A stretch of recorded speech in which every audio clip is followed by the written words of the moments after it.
Himachal news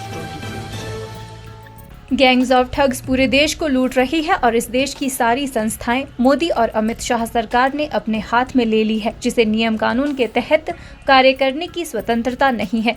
ये बात राजीव भवन शिमला में आयोजित पत्रकार वार्ता के दौरान अखिल भारतीय कांग्रेस कमेटी के प्रवक्ता अतुल लोंढे पाटिल ने कही।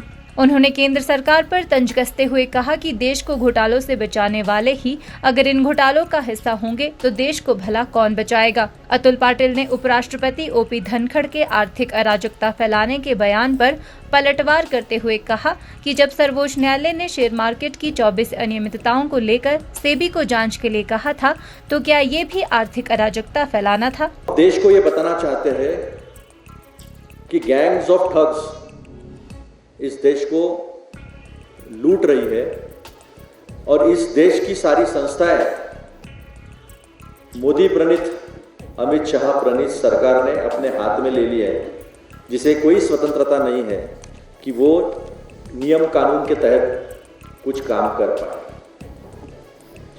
ये कहने पे मजबूर होता है कि जिसको इस देश में गलत काम होने से वित्त क्षेत्र में, फिनांस सेक्टर में रखवाली करनी है, जिसे देश को फिनेंशियल फ्रॉड शेयर मार्केट में और देश में होने से बचाना है, वही अगर उसका हिस्सा होगा,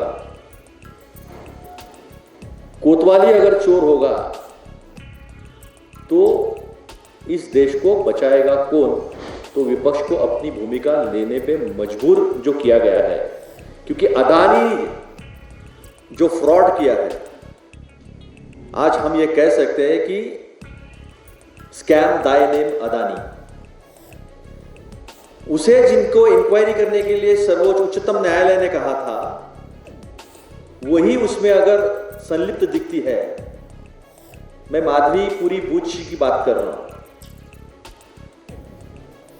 ये विनोद अदानी जी, गौतम अदानी जी, धवलपुरी, माधवी बूच और माधवी बूच को सेबी में लाने के लिए जो कमेटी बनाई गई, उसमें 2 लोगों ने जो निर्णय लिया, वो वेबसाइट पर अवेलेबल है, मोदी जी और शाह जी ने। और फिर इंक्वायरी में कुछ मिलता ही नहीं है, और फिर हिंडनबर्ग का नाम लिया, तो इस देश के उपराष्ट्रपति जो सभापति है राज्यसभा के, वो कहते हैं कि देश में आर्थिक अराजकता फैलाने की बात करते हैं। तो हम ये सवाल पूछना चाहते हैं उनसे कि जब सुप्रीम कोर्ट ने 24 अनियमितताएं, इरेगुलरिटीज इन शेयर मार्केट, उसके लिए जब सेबी को इन्वेस्टिगेशन करने के लिए कहा था, तो क्या इस देश का उच्चतम न्यायालय देश में आर्थिक अराजकता फैला रहा है? उपराष्ट्रपति धनखड़ जी, आप इसका जवाब दें। उन्होंने कहा कि जिस तरह से हमारे संसाधनों पर केवल 2 लोगों का नियंत्रण हो रहा है, उससे इस देश के युवाओं का रोजगार भी छीना जा रहा है।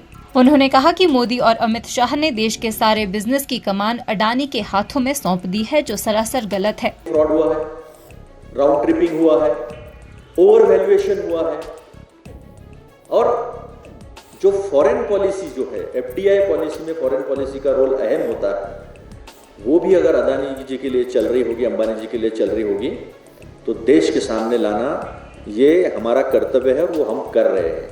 अदानी जी मोदी जी बांग्लादेश जाते हैं, वहाँ का सारा कॉन्ट्रैक्ट जो है बिजली निर्माण का, वो अदानी जी को मिल जाता है। फिर बाद में एक नया सर्कुलर आता है कि वो हिंदुस्तान में भी बिजली बेच सकते हैं। मोदी जी ऑस्ट्रेलिया जाते हैं, अदानी जी ऑस्ट्रेलिया जाते हैं, हमारी वित्तीय संस्थाएं उन्हें फाइनेंस भी दिलाती है, LIC इस्तेमाल होती है, SBI इस्तेमाल होती है, पेंशन फंड इस्तेमाल होते हैं, अलग अलग तरह के फंड जो है वो सारे अदानी के शेयर्स खरीदते हैं। तो ये आम आदमी का पैसा अगर इसकी लूट होती होगी, तो विपक्ष तो शांत बैठ नहीं सकता। जब आपका वित्त मंत्रालय और नीति आयोग ये कहता है, ये कंपटीशन कमीशन का रूल है कि मोनोपोली नहीं होनी चाहिए, तो वो कहता है कि 2 पोर्ट के ऊपर एक व्यक्ति, एक कंपनी 2 पोर्ट के ऊपर पोर्ट नहीं ले सकती है, तो 6 पोर्ट अदानी को क्यों दिए जाते हैं? हमारे मुंबई का पोर्ट GMR के पास था, मैं पूछना चाहता हूं मोदी जी से और अमित शाह जी से और निर्मला सीतारमण जी से, कौन सा टेंडर निकालकर आपने अदानी जी को दिया था? जीएमआर के ऊपर ईडी की रेड होती है, उनका हाथ मरोड़ा जाता है और वो कोर्ट अदानी जी के पास आता है। एक एक करके संपत्ति जो है वो उनके हाथ में आती है, पोर्ट आती है और पोर्ट्स भी आते हैं, एयरपोर्ट और पोर्ट्स, ये सारी हमारी स्ट्रेटेजिक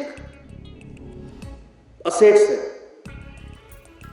ये देश की सुरक्षा में भी अहम भूमिका निभाते हैं और एक आदमी के हाथ में सारी पब्लिक सेक्टर यूनिट्स, सारे पोर्ट्स, सारे एयरपोर्ट्स। उन्होंने देश की जनता का विपक्ष को मजबूत करने के लिए आभार जताया। उन्होंने कहा कि जनता के हितों में फैसले लेने के लिए राहुल गांधी के नेतृत्व में कांग्रेस पूरी ताकत के साथ कार्य कर रही है। हिमाचल न्यूज़ 24/7 के लिए शिमला से सपना शर्मा की रिपोर्ट।